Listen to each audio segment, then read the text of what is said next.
मित्रों नमस्कार, स्वागत है आप सभी का द पीपल वॉइस में। आज हम एक नए विषय जो राजनीतिक विज्ञान से संबंधित है, इंडियन पॉलिटी से, इस पर चर्चा करेंगे। और आज का विषय है भारतीय संविधान की 7वीं अनुसूची। ये बहुत महत्वपूर्ण अनुसूची है जो केंद्र और राज्य सरकारों के बीच के संबंध को दर्शाती है। आइए पहले इसका इतिहास जानें कि यह सूची कैसे तैयार की गई, इसके कौन से अनुच्छेद हैं। बने रहिए हमारे साथ। भारतीय संविधान में संघीय ढांचे का इतिहास औपनिवेशिक काल और स्वतंत्रता के बाद की संवैधानिक प्रक्रियाओं में निहित है।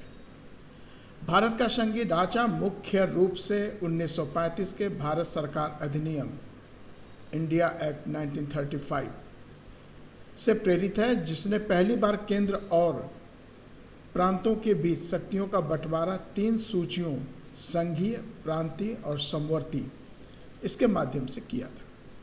इस अधिनियम ने केंद्र को मजबूत स्थिति प्रदान की जो स्वतंत्र भारत के संविधान में भी परिलक्षित हुआ। संविधान सभा 1946 से 1949 में संघीय ढांचे पर गहन चर्चा हुई। Doctor B.R. अम्बेडकर और अन्य नेताओं ने एक मजबूत केंद्र के साथ राज्यों को स्वायत्तता देने का मॉडल अपनाया, क्योंकि भारत की विविधता और राष्ट्रीय एकता की आवश्यकता इसे अनिवार्य बनाती है। इस प्रकार 7वीं अनुसूची के माध्यम से शक्तियों का विभाजन किया गया, जिसमें संघ सूची, राज्य सूची और समवर्ती सूची शामिल है। यह ढांचा कनाडा और ऑस्ट्रेलिया जैसे संघीय देशों से प्रेरित था, लेकिन भारत की परिस्थितियों के अनुरूप बनाया गया। स्वतंत्रता के बाद 1956 के राज्य पुनर्गठन अधिनियम ने भाषाई आधार पर राज्यों का गठन कर संघीय ढांचे को और मजबूत किया। समय समय पर संवैधानिक संशोधनों जैसे 42वां संशोधन 1976 में समवर्ती सूची में विषय जोड़कर केंद्र की भूमिका बढ़ाई। हालांकि केंद्र और राज्य के बीच तनाव विशेष रूप से टैक्स और पावर के बंटवारों को लेकर संघीय ढांचे की चुनौती बने रहे। आज भी सहकारी संघवाद और राज्यों की स्वायत्तता की मांग इस ढांचे को गतिशील बनाए रखती है। यह ढांचा भारत की एकता और विविधता के बीच संतुलन बनाए रखने में महत्वपूर्ण भूमिका निभाता है। 7वीं अनुसूची के मुख्य अनुच्छेद 248 और 249 हैं। आइए इस अनुच्छेद 248 के इतिहास के बारे में भी जानकारी ली जाए।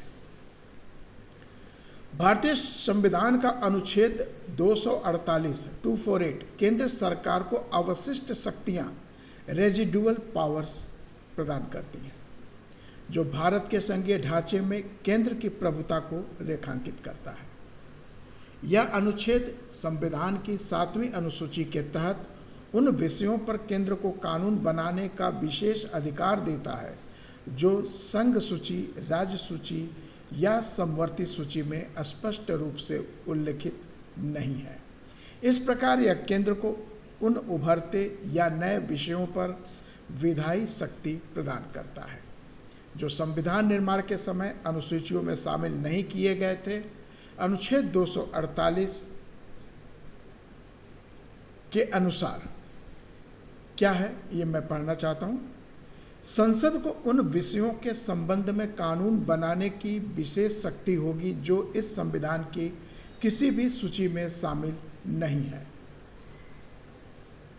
अनुच्छेद 248(2) यह भी स्पष्ट करता है कि संसद को किसी भी विषय पर कानून बनाने का अधिकार है जो संविधान में अन्यथा वर्जित नहीं है। यह प्रावधान केंद्र को व्यापक विधायी अधिकार देता है, विशेष रूप से उन क्षेत्रों में जो आधुनिक समय में प्रासंगिक हो सकते हैं, जैसे साइबर डाटा सुरक्षा, डेटा संरक्षण या नई तकनीकों से संबंधित नीतियां। इसका ऐतिहासिक संदर्भ क्या है, यह मैं बताना चाहता हूं। अनुच्छेद 248 का आधार 1935 के भारत सरकार अधिनियम की धारा 104 में मिलता है, इंडिया एक्ट 1935 आर्टिकल 104, जिसमें केंद्र को अविशिष्ट शक्तियां दी गई हैं। संविधान सभा ने इस प्रावधान को अपनाया ताकि राष्ट्रीय एकता और उभरती चुनौतियों का सामना करने के लिए केंद्र को पर्याप्त शक्ति मिले। Doctor B R. अम्बेडकर ने इस बात पर जोर दिया था कि एक मजबूत केंद्र भारत जैसे विविध और विशाल देश के लिए आवश्यक है।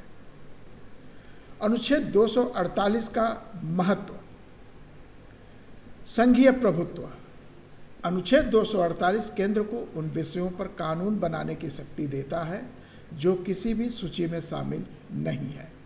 यह भारत के एकात्मक संघीय ढांचे को दर्शाता है जहां केंद्र को राज्यों की तुलना में अधिक प्रभुत्व प्राप्त है। यह लचीला भी है। अनुच्छेद संविधान को लचीला बनाता है क्योंकि यह नए और अप्रत्याशित विषयों पर कानून बनाने की अनुमति देता है। उदाहरण के लिए डिजिटल अर्थव्यवस्था, कृत्रिम बुद्धिमत्ता, आर्टिफिशियल इंटेलिजेंस और पर्यावरण से संबंधित उभरते मुद्दे, इस पर केंद्र कानून बना सकता है। केंद्र और राज्य का संतुलन। हालांकि यह अनुच्छेद केंद्र को मजबूत करता है, यह राज्यों की स्वायत्तता को प्रभावित कर सकता है क्योंकि अवशिष्ट विषयों पर राज्यों का कोई अधिकार नहीं होता। समकालीन प्रासंगिकता इसका क्या है और उपयोग। अनुच्छेद 248 का उपयोग उन मामलों में किया जाता है जहां कोई विशिष्ट स्पष्ट रूप से 7वीं अनुसूची में शामिल नहीं है। उदाहरण के लिए साइबर कानून, डेटा संरक्षण और साइबर सुरक्षा जैसे विषय जो संविधान निर्माण के समय मौजूद नहीं थे। अनुच्छेद 248 के तहत केंद्र के अधिकार क्षेत्र में आते हैं। सूचना प्रौद्योगिकी अधिनियम 2000 इसका एक उदाहरण है। नए कर लगाना जैसे जीएसटी, कुछ करों को लागू करने के लिए केंद्र ने अवशिष्ट शक्तियों का उपयोग किया क्योंकि यह पहले किसी सूची में स्पष्ट रूप से शामिल नहीं था। आपातकालीन शक्तियां। कुछ मामलों में केंद्र ने अनुच्छेद 248 का उपयोग राष्ट्रीय हित में नीतियां लागू करने के लिए किया है। हालांकि इसके समक्ष चुनौतियां और आलोचनाएं भी हैं। कई राज्य और संघीय विशेषज्ञ अनुच्छेद 248 को केंद्र के अत्यधिक प्रभुत्व का प्रतीक मानते हैं। यह राज्यों की स्वायत्तता को सीमित कर सकता है, विशेष रूप से उन मामलों में जो स्थानीय महत्व के हो सकते हैं। कुछ मामलों में केंद्र ने अवशिष्ट शक्तियों का उपयोग उन विषयों पर कानून बनाने के लिए किया है जो राज्यों के हितों से टकराते हैं, जिससे केंद्र और राज्य तनाव बढ़ता है। उदाहरण के लिए राजमन्नार समिति 1969 ने सुझाव दिया था कि अवशिष्ट शक्तियां राज्यों को दी जानी चाहिए ताकि संघीय ढांचा अधिक संतुलित हो। कुछ विषयों के अवशिष्ट होने या 7वीं सूची में शामिल होने को लेकर अस्पष्टता हो सकती है, जिससे केंद्र और राज्यों के बीच विवाद उत्पन्न होते हैं। ऐसे मामलों में सर्वोच्च न्यायालय की व्याख्या महत्वपूर्ण हो जाती है। अब आइए क्या क्या न्यायिक व्याख्या है। सर्वोच्च न्यायालय ने कई मामलों में अनुच्छेद 248 की व्याख्या की है। उदाहरण के लिए यूनियन ऑफ इंडिया बनाम हरभजन सिंह ढिल्लों 1971। इस मामले में सर्वोच्च न्यायालय ने स्पष्ट किया कि अनुच्छेद 248 केंद्र को व्यापक अवशिष्ट शक्तियां प्रदान करता है और संसद को उन विषयों पर कानून बनाने का अधिकार है जो 7वीं अनुसूची में शामिल नहीं है। फिर एसआर बोम्बई बनाम यूनियन ऑफ इंडिया 1994। इस मामले में संघीय ढांचे और केंद्र राज्य संबंधों पर चर्चा करते हुए न्यायालय ने अनुच्छेद 248 को केंद्र की शक्ति के रूप में मान्यता दी, लेकिन राज्यों की स्वायत्तता को भी महत्व दिया। इस तरह हम देखते हैं कि अनुच्छेद 248 भारतीय संविधान का एक महत्वपूर्ण प्रावधान है जो केंद्र को अवशिष्ट शक्तियां प्रदान करके संघीय ढांचे में उसकी प्रभुता को सुनिश्चित करता है। यह प्रावधान संविधान को लचीला और समयानुकूल बनाता है, विशेष रूप से उन उभरते विषयों के लिए जो संविधान निर्माण के समय अनुमानित नहीं थे। हालांकि इसका उपयोग केंद्र राज्य संबंधों में तनाव का कारण भी बन सकता है क्योंकि यह राज्यों की स्वायत्तता को सीमित करता है। सहकारी संघवाद को बढ़ावा देने के लिए अनुच्छेद 248 के उपयोग में संतुलन और पारदर्शिता आवश्यक है। अब हम चर्चा करेंगे मेन विषय की, मुख्य विषय की, जिस हम 7वीं अनुसूची की बात कर रहे हैं। आइए इसके बारे में चर्चा करते हैं। ये चर्चा थोड़ी लंबी रहेगी, 10 से 12 मिनट और। भारतीय संविधान की 7वीं अनुसूची भारत के संघीय ढांचे का एक महत्वपूर्ण हिस्सा है, जो केंद्र और राज्यों के बीच विधायी शक्तियों का बंटवारा परिभाषित करती है। यह अनुसूची संविधान के अनुच्छेद 245, 246 के अंतर्गत काम करती है। इसमें 3 सूचियां शामिल हैं: संघ सूची, राज्य सूची और समवर्ती सूची। ये सूचियां केंद्र और राज्य सरकारों के बीच शक्तियों और जिम्मेदारियों का स्पष्ट विभाजन करती हैं, जिससे भारत का संघीय शासन व्यवस्थित और संतुलित ढंग से संचालित होता है। इस 7वीं अनुसूची की संरचना, इसके महत्व, ऐतिहासिक पृष्ठभूमि और इसके समकालीन प्रासंगिकता पर विस्तार से हम चर्चा करेंगे। 7वीं अनुसूची का ढांचा। भारतीय संविधान की 7वीं अनुसूची में विधायी शक्तियों को 3 सूचियों में वर्गीकृत किया गया है। संघ सूची, यूनियन लिस्ट। संघ सूची में वो विषय शामिल हैं जिन पर केवल केंद्र सरकार को कानून बनाने का अधिकार है। इसमें वर्तमान में 98 विषय हैं, 98, जो मूल रूप से 97 थे।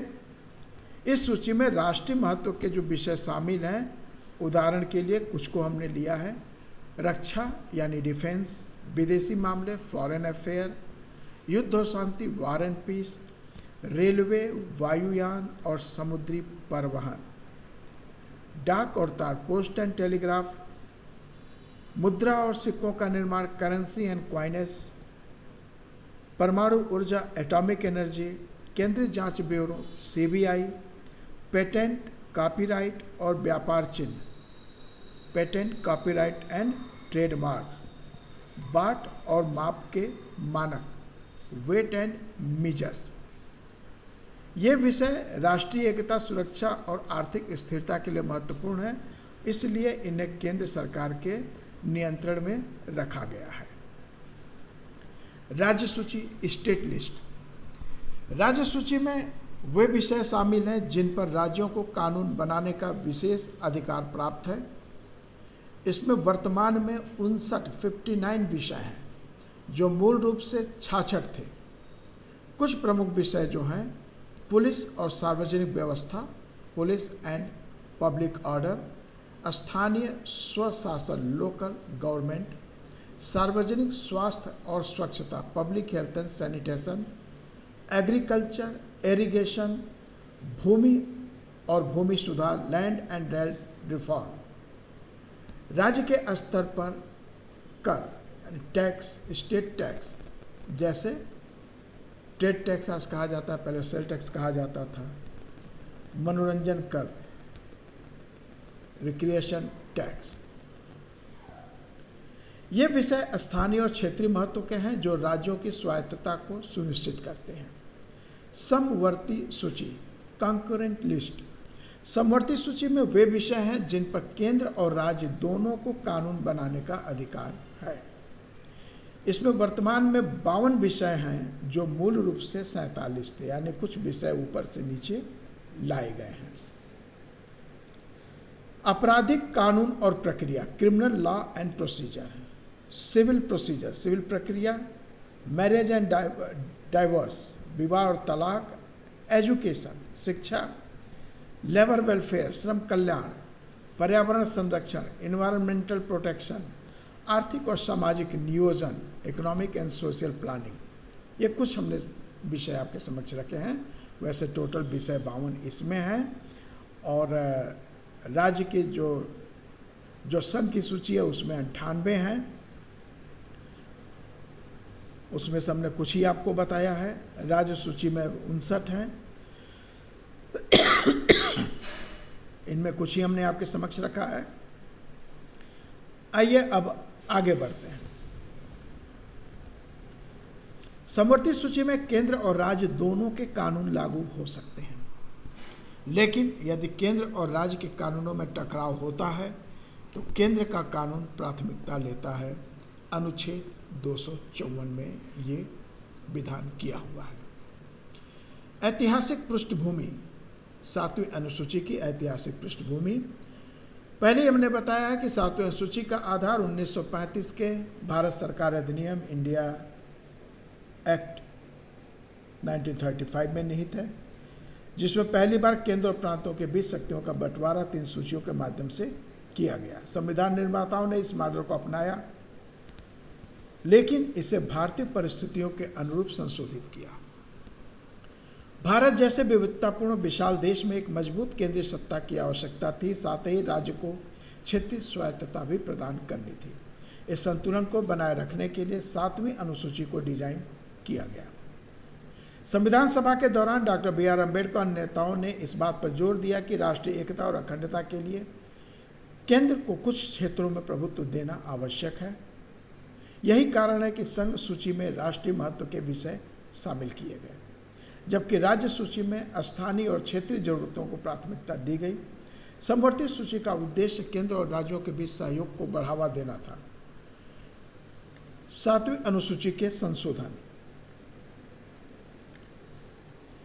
7वीं अनुसूची में समय समय पर संशोधन किए गए हैं ताकि बदलते सामाजिक, आर्थिक और राजनीतिक परिदृश्य को ध्यान में रखा जा सके।